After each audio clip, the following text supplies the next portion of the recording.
अब देखो क्वेश्चन है, an 8 metre high pole is 9 metre away from a building.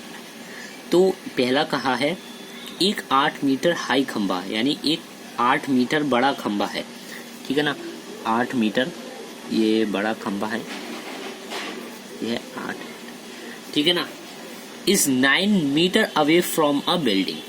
कितनी दूर है? 9 मीटर, मतलब एक बिल्डिंग से 9 मीटर दूर है, ठीक है ना।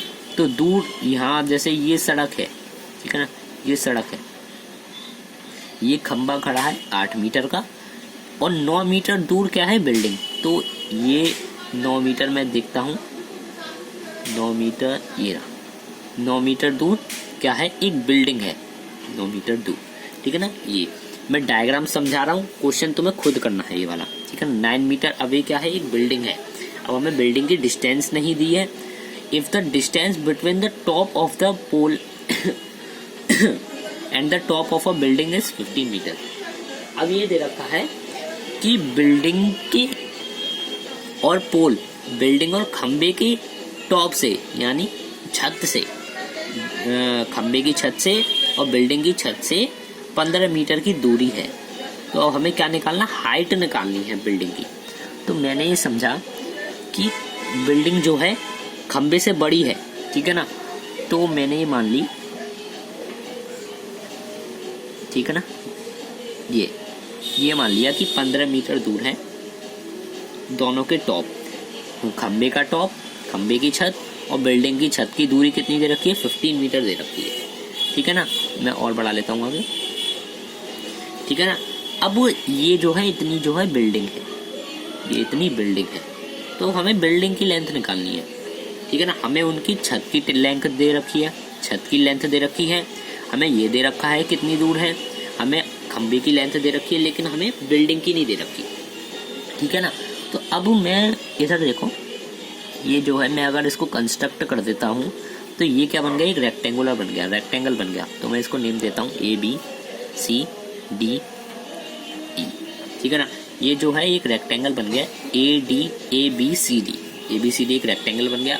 अब हमें पता है रेक्टेंगल के आमने सामने वाली साइड्स क्या होती हैं? इक्वल होती है, यानी 8 मीटर की ये है तो 8 मीटर की ये होगी, 9 मीटर की ये है तो 9 मीटर की ये, ठीक है ना। अब हमें क्या करना है कि हमें इतनी तो दे रखी है बिल्डिंग की लेंथ, हमें इतनी तो पता चल गई, 8 मीटर है, इतनी तो हमें पता चल गई, इतनी D से लेकर C तक तो हमें पता चल गई, लेकिन हमें E से लेकर D तक नहीं पता चली अभी। हमें E से लेकर D तक जब पता चलेगी तभी तो हमें पता चलेगी कि पूरी लेंथ कितनी है, ठीक है ना, तभी तो हमें पता चलेगी। तो हमें D से लेकर C तक तो दे रखी है, E से लेकर D तक नहीं दे रखी।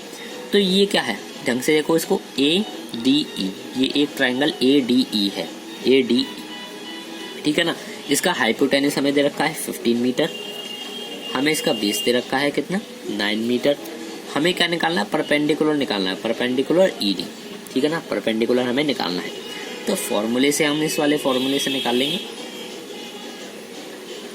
ठीक है ना। अब जो भी ये आता है, जो भी ED की लेंथ आती है, जो भी ED की लेंथ आती है उसमें 8 प्लस कर देना, ये प्लस कर देना 8, ठीक है ना। तो जब हम 8 प्लस कर देंगे तो पूरी बिल्डिंग की हमें लंबाई पता चल जाएगी। जो भी ED की लेंथ आती है, जो भी परपेंडिकुलर की लेंथ आती है उसमें 8 प्लस कर देना, इतनी लेंथ प्लस कर देना, 8 लेंथ प्लस कर देना, तो हमें पूरी बिल्डिंग की लेंथ पता चल जाएगी। अगर ये तुमसे हो जाता है क्वेश्चन तो बढ़िया बात है, मुझे व्हाट्सएप पे सेंड करना, लेकिन अगर नहीं होता तो फिर मैं बताऊंगा, ठीक है ना, फिर मुझे व्हाट्सएप मैसेज करना।